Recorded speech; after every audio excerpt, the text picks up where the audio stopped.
Investment news tells us that there are 28% less broker-dealers today than there were just 10 years ago. I see that as a huge positive. I see that as a great opportunity. Let's talk about building fee revenue, recurring revenue, and assets under management.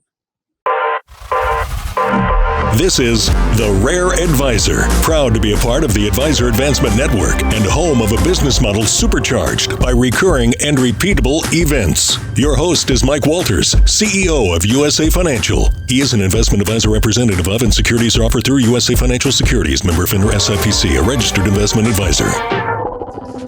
Hey, welcome again to The Rare Advisor. Today, I want to have a conversation with you about what started off as an internal document, something I was going to share with our team here in regards to the trending of the industry and how it relates to our growth and how things have changed and really just kind of evolved over the last decade or so. And then as I assembled this from some outside sources, investment news, and some data from FINRA and so on, I thought it might be something that you would actually be quite interested in yourself. This is the document that I created. I'm going to do a screen share with you in a moment, but there was an article written on December 9th, 2021 in Investment News, and it's titled, "Big Drop in Retail Broker-Dealers Since 2010. And it was from a survey that Sorelli does, I believe, each year. And it was pretty interesting because it talks about how the trend of the business has changed so dramatically. So with that, let me do a quick share screen with you. So this is the article right here that I was talking about with Investment News, "Big Drop in Retail Broker-Dealers Since 2010. And here, what you've got is a scenario where the industry is trending toward advisory services, towards fee revenue, towards assets under management, and away from brokerage services, transactional revenue, commission type revenue. In fact, what they're saying is that firms themselves, actual broker dealers, have declined by 28% since the year 2010. And with that transition, as I mentioned here, towards the advisory business, that really changes how people are registered. So here from FINRA, this is something that they put together each year. It's called the 2020 FINRA Industry Snapshot. It's got a ton of different information in it, but what I found really interesting here is the breakout of how advisors are currently registered according to the SEC, through Securities Industry Registered Individuals. First of all, I actually thought this number was high. 48% of individuals in our industry are registered only with a broker-dealer, meaning they are registered reps. They are not investment advisor representatives. They are simply registered reps. They can only do commissionable transactional Series 6, Series 7 type transactions. And then you have over here 43% are duly registered. It means they're both a registered rep as well as being an investment advisor representative. So they can still handle their old legacy blocks of business, but they can now start skewing their business and evolving and moving their practice towards one of fee revenue and recurring revenue.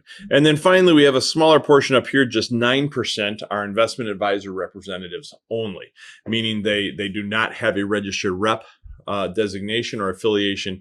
They only have the Series 65 or Series 66 investment advisor representative licensure.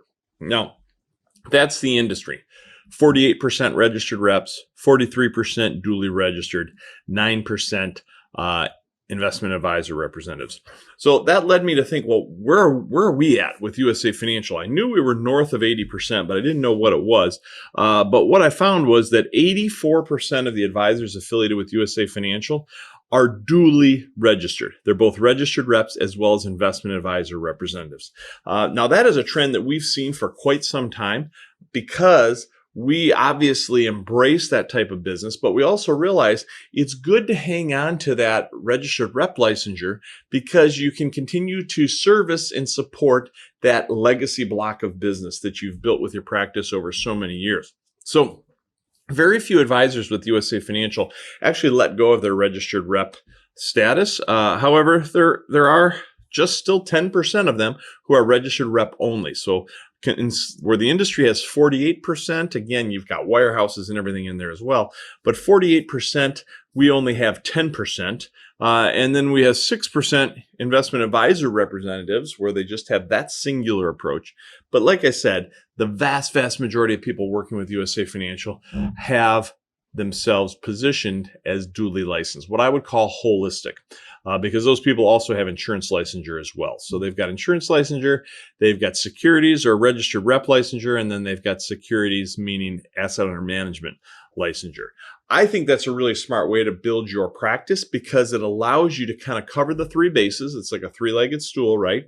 I can cover all those sides. I can move amongst the product lines that best fit my clients. Sometimes the commissionable or transactional product is obviously the best fit, but at the same time, I can build the recurring revenue of my business. And in terms of building recurring revenue, again, I deem that as being ultra important. Having lived through COVID, I think just about everybody realizes now how valuable their recurring revenue is and what a great business model that is.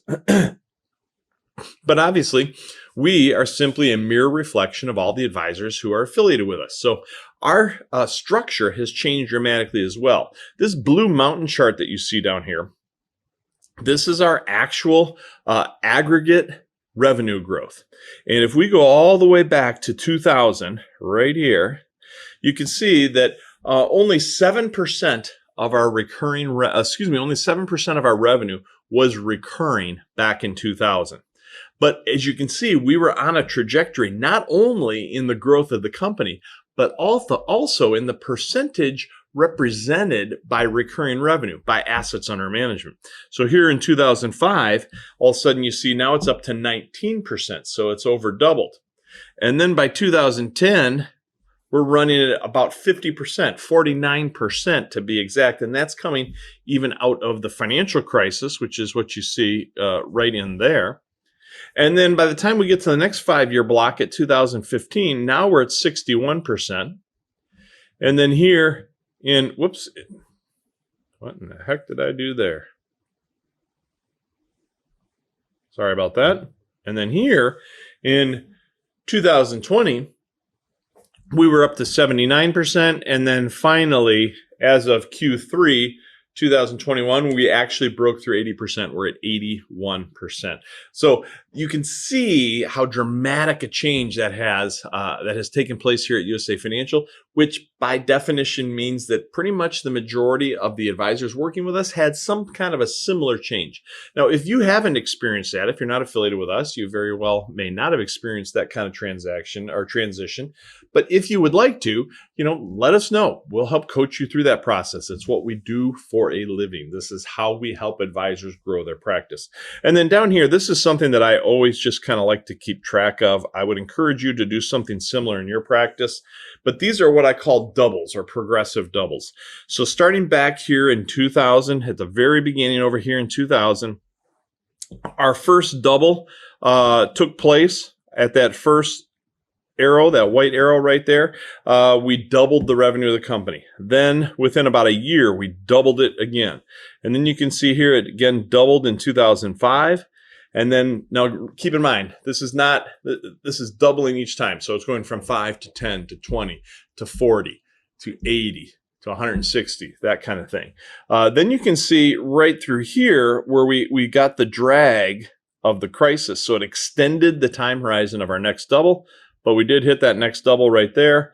And then that was 2013. And now in 2018, we hit another double, and we're actually creeping up on a double right now. We'll probably hit our next double in the next 12 to 24 months, even after what we see up here with COVID and this horseshoe that took place. And now we've obviously projected ourselves out beyond that. So take a look at your own practice this way. This is kind of an interesting little exercise that Investment News with this article made me think about. I wanted our staff to understand the evolution of where we came from and where we're going. This could be super valuable for you and your staff as well. This information is for licensed financial professionals only and is not intended for use in soliciting sales from the public. The views expressed represent the opinions of the presenter or their featured guest, not necessarily those of USA Financial or its affiliated subsidiaries. Industry references are generic and not intended to represent actions or beliefs of any individual or entity. Content is only presented to illustrate general principles, beliefs, or ideas and should not be construed as legal or regulatory advice. Trademark and copyright protected. USA Financial and Affiliates.